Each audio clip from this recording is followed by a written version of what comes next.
Subscribe करना ना भूलें। सब्सक्राइब जरूर करें, बेल की घंटी जरूर बजाएं, आपको ये नोटिफिकेशन मिलता रहे। स्वागत है आपका अपने प्रोग्राम बिजनेस की बात के तहत चल रही सीरीज मैनेजमेंट की कहानियों में। आज की कहानी है एक प्रेम कहानी जिसका नायक है जितेंद्र। जितेंद्र एक लड़की से प्यार करता है, लड़की खूबसूरत है और कई लंबे अरसे बाद उसने सोचा कि अब मुझे इस लड़की से शादी कर लेनी चाहिए। वह अपना प्रस्ताव लेकर लड़की के पिता के पास जाता है। लड़की का पिता जो एक किसान है, खेती करता है, उसके पास बहुत सारे गौ हैं, बैल हैं, मवेशी हैं बहुत सारे। जितेंद्र उनके पास जाता है, उनको नमस्कार करता है। नमस्कार करने के बाद में उनके सामने अपना प्रस्ताव रखता है कि मैं आपकी बेटी से बहुत प्यार करता हूं और मैं उससे शादी करना चाहता हूं, तो कृपया आप हमें अनुमति दें और अपना आशीर्वाद दें। लड़की का पिता थोड़ी वक्त तक सोचते हैं, थोड़ा उसको देखते हैं, नोट करते हैं। फिर उनके उनके दिमाग में एक विचार आता है। वे चाहते हैं कि क्यों ना लड़के का एक परीक्षा की जाए। तो उसके सामने एक शर्त रखते हैं। उन्होंने जितेंद्र के सामने शर्त रखी कि तुम मेरे जो बैल हैं, मेरे पास 3 बैल हैं, तीनों बैलों को में से आप किसी की भी पूंछ पकड़ के दिखाओ। मैं आपके सामने एक एक करके बैल दूंगा, छोड़ूंगा। आप उनमें से किसी भी एक बैल की पूंछ पकड़ लो तो मैं आपकी जो है इस प्रस्ताव को स्वीकार करूंगा और अपनी बेटी की शादी में आपसे कर दूंगा। जितेंद्र को लगा कि ये कौन सी बड़ी बात है। उसने एक्सेप्ट कर लिया। ठीक है, मुझे मंजूर है, और जो मैं पाने जा रहा हूं उसके सामने तो ये कुछ भी नहीं है। अब समय आ गया इम्तिहान का। वे लोग एक ग्राउंड में गए, मैदान में गए। जितेंद्र को मैदान के बाहर एक झाड़ के पास खड़ा कर दिया गया जो उनके मवेशी के बाड़े के पास में था। किसान ने अपने बाड़े, जो कि बंद था पूरा, उसमें से पहला बैल छोड़ा। पहला बैल छोड़ा जो दौड़ते हुए उस ग्राउंड के अंदर, उस मैदान के अंदर गया और जितेंद्र के सामने से गया।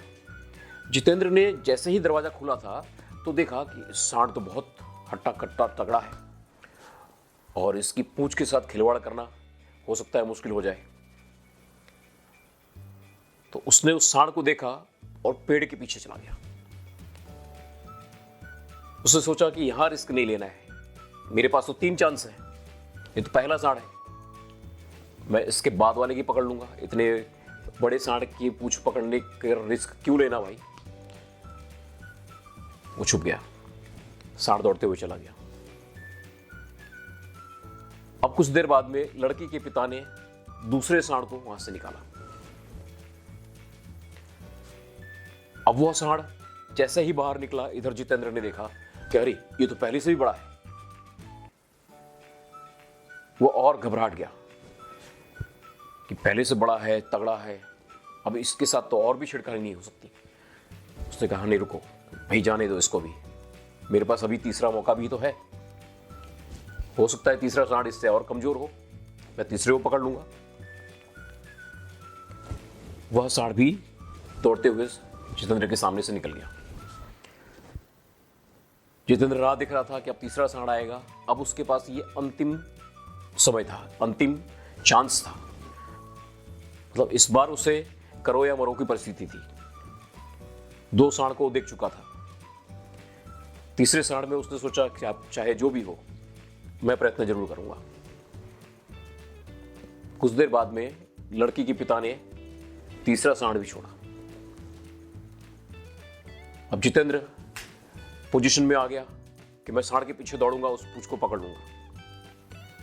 लेकिन क्या दिखता है कि अरे ये तीसरे सांड की तो पूंछ ही नहीं है। अब उसके पास कोई मौका नहीं था,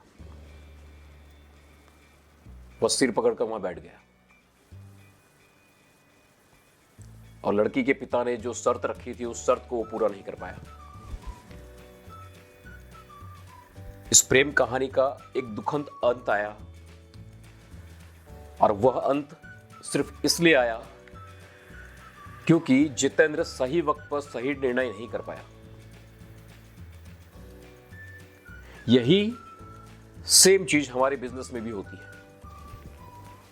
हमारे सामने जब अपॉर्चुनिटी आती है तो हम सोचते हैं कि अगला मौका शायद इससे बेहतर होगा, हम उस अपॉर्चुनिटी को जाने देते हैं। फिर अगला मौका आता है तो हम फिर राह देखते हैं कि शायद इससे बेहतर अपॉर्चुनिटी मिल जाए, लेकिन ऐसा होता नहीं है। हमें यह पता नहीं है कि अगली अपॉर्चुनिटी कैसी होगी, लेकिन हमें यह पता है कि यह अपॉर्चुनिटी कैसी है जो हमारे सामने आई है। उसके खतरे को, उसके फायदे को एनालिसिस करके हमें उस अपॉर्चुनिटी को ग्रैब करना चाहिए। अगर हम अपने बिजनेस को बढ़ाना चाहते हैं तो उस अपॉर्चुनिटी को हमें पकड़ना चाहिए।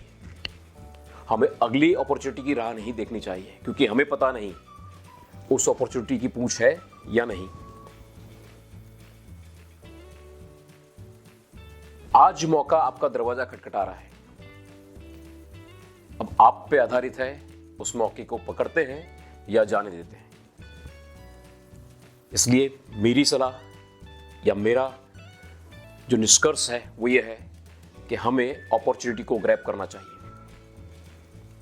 और अपॉर्चुनिटी को ग्रैब करने के लिए, पकड़ने के लिए हमेशा तैयार रहना चाहिए। आज की इसी सीख के साथ में धन्यवाद, नमस्कार, खुश रहो, तरक्की करो। याद रखो, वह जवानी जवानी नहीं जिसकी कोई कहानी ना हो। अपॉर्चुनिटी ग्रैब करो, कहानी बनाओ। लाइक, सब्सक्राइब करना ना भूलें। सब्सक्राइब जरूर करें, बेल की घंटी जरूर बजाएं, आपको ये नोटिफिकेशन मिलता रहे।